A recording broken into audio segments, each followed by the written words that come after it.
I can look at that clock there. Sean will watch for you. You get 10 minutes, and if he gives you the fingers, that means wrap it up. All right, so 10 minutes is 600 seconds. Good morning, everybody. My name is Scarlett.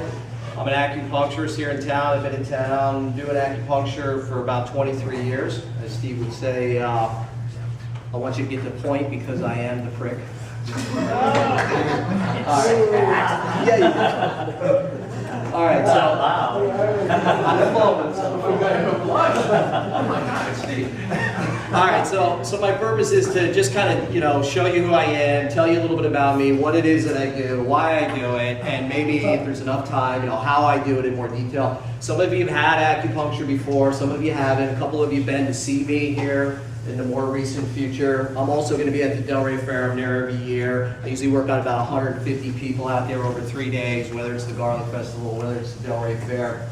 So my quick story is that I grew up in Grandma's hot dog and hamburger stand, was in the hospitality industry for 20 years. A guy walked into, actually someone gave me a book, and the book was talking about the fact that food, broccoli sprout that grows up out of the ground has a different energetic effect on your body than a sweet potato. This kind of mentally blew me away as a professional chef, that food has energy. It's not just about the calories and minerals and such.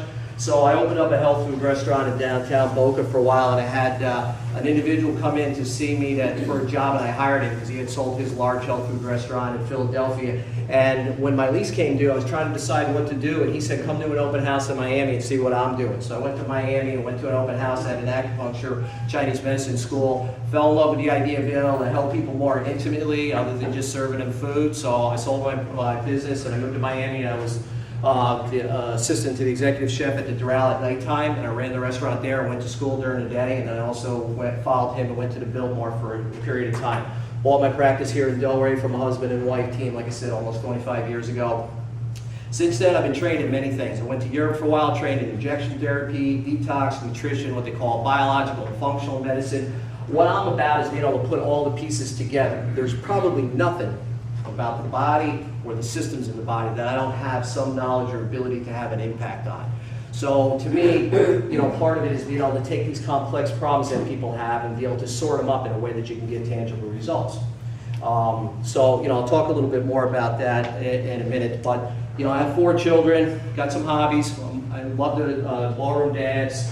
I train in martial arts, and I also do some pretty hardcore fishing with my sons, so it's a little bit about me personally.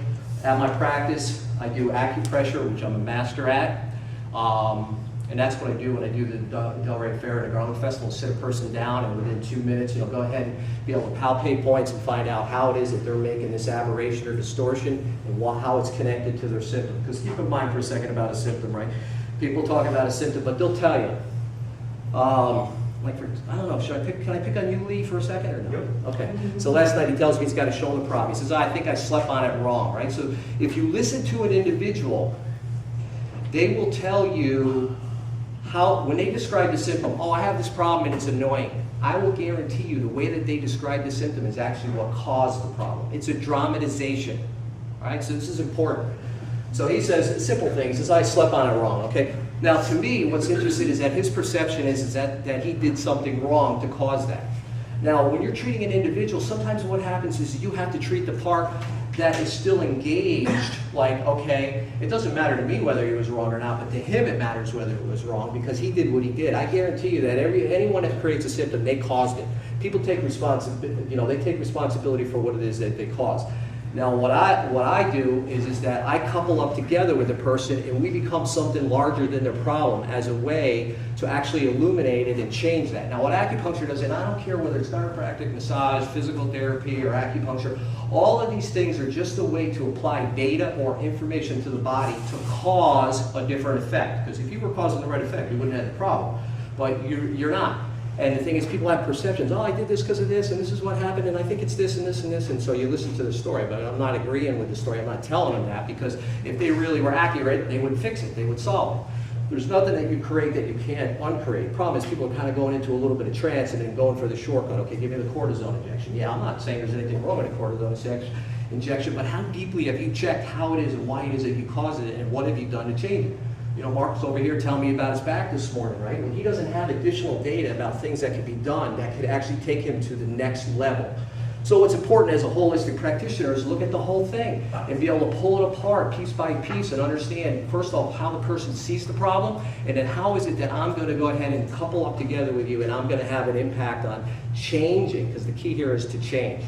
So just a little bit of, you know, more technical data. What happens is when you keep running the same pattern over and over and thinking the same way and having the same belief systems, you start to go from creating, you know, sort of a normal level of intensity to an excess. This is how people make ridges. This is how they go ahead and get tightness. There's probably nobody here in this room that hasn't had some kind of pain over the last 30 days. It has to do with how it is that you are acting or not acting, or how you're reacting and not reacting. So when people come to me, I have to figure that out and help. I can sit here and tell you, oh, you're doing this and this and go do this and that, but that's not going to have much impact. The person has to discover it themselves. So what I do is I just use a system, right? Acupuncture is a system, and it's ancient. It's 4,000 years old, and it's still around, and it's around because it has tangible results. It's not even a thing anymore, although for, you know, some people have this conceptual idea, oh, acupuncture is this, it's that, you know, whatever, it's voodoo, it doesn't work. I mean, every single person that comes to me, when I used to track it statistically, will have somebody on their lines, meaning a family member, a colleague, or a business person that has a negative on acupuncture, which is fine, because nobody likes the word puncture, right? I get it, but it doesn't matter. What matters is to be able to change the problem. It's not painful, the process, but what it does is I take and I apply a very specific set of points to cause a specific effect. Now, what's made me good and what I do is I got a room with a lady that's got shingles that can barely lay on the table. And the next room, I got a person that's bloated out like this because she's just been talking to legislators and she's got gastritis. I got another woman that's 7 months pregnant that can't lay down on a table because her neck is so painful that she's crying. And I'll move in between those 3 rooms. Now, fortunately, over the last 20 years, spending 15, 16 hours a day, that's part of what's made me good at what I do. I don't get the easy cases, right? They come to me as the last resort, or, you know, when they're on 15 medicines and their body's not operating anymore, and they've been through the whole loop, physical therapy and physiotherapy, and had the injections and the epidurals and the facet blocks. All right, now you got to make me feel better in 2 treatments.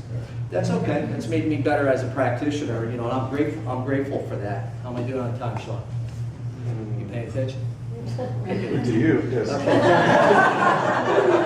So President Nixon comes to the goes to China in 1970. He's in a remote area. He's got a group with him. A photographer gets appendicitis. They go to a local hospital. No anesthesia. So they have the acupuncture guy numb him out. They cut him open, take his appendix out with no pain. Nixon's like, holy cow. He wants this in the United States. He comes back. They start changing legislation. They open the first school in 72 in California. Pretty much every state's got schools. It's usually a bachelor's.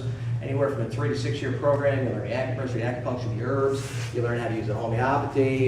Each school's a little different. There's some different styles of acupuncture. What I do is I combine the heat, the acupuncture, the lineaments, and definitely the body work together. Not every acupuncturist does that. Somebody questions, oh, what about insurance? What about cost? Okay, out in the field, you know, for a session, depending on whether it's, you know, 15 minutes or whether it's an hour. It ranges anywhere from $50 to $125. Cigna, Aetna, excellent for paying for insurance. I treat a bunch of people at NCI, Costco people, the sheriff's department. So insurance is coming around on it. The problem that Medicare doesn't cover it is because there's 2 states, Mississippi and Alabama, that don't have their education up to speed. So the feds say, look, if you want to get in the club, you got to have all 50 states, you know, have the same education. Which Don't blame Alabama, come on. All right, okay. All right. They got good fish in there.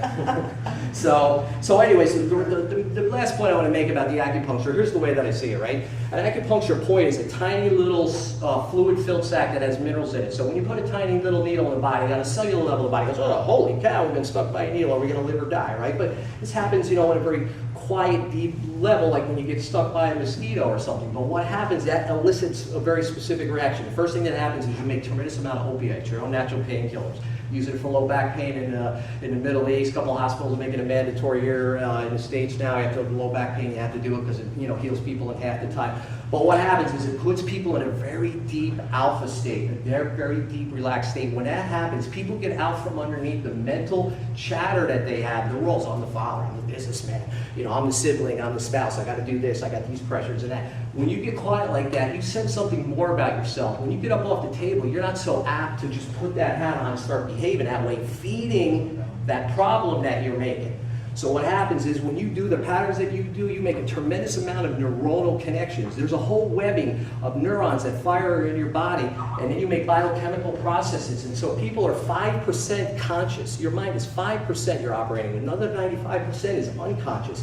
So part of it is waking people up about who they are and what they're doing and lift them up to the next level. So every modality to me is like that, you know, whether it's chiropractic or physical therapy or whatever, how do you get to the next level with that? So the part of it then is to make new patterns. Oh yeah, I'm doing Pilates because Pilates is good for me. Well, it was good for you when you were hurting and you needed to get out of the crisis. Now you're 2 months later and you're excessive with the Pilates and you can barely walk because your back is hurting you. You need to revisit awareness-wise what you're doing and what you're not doing and adjust that. And sometimes you need to hire a pro to help you with that because you're all tangled up in it. And that's, you know, that's where my forte is. So, you know, as far as anybody that has an acupuncture, you know, for me, I don't care. If you want to try and have an experience, come to my office. I'll treat anybody in this room free, man. It's all about helping lift people up. It's what I do. So, and it isn't even about the free. It's just about sharing and making a difference. Because if you know anybody that has pain that you know, they're on your lines, which means they're affecting you. So when you can help that, you help everything about their life, but also your life. Time? All right, Edward Scarlett, you have the life.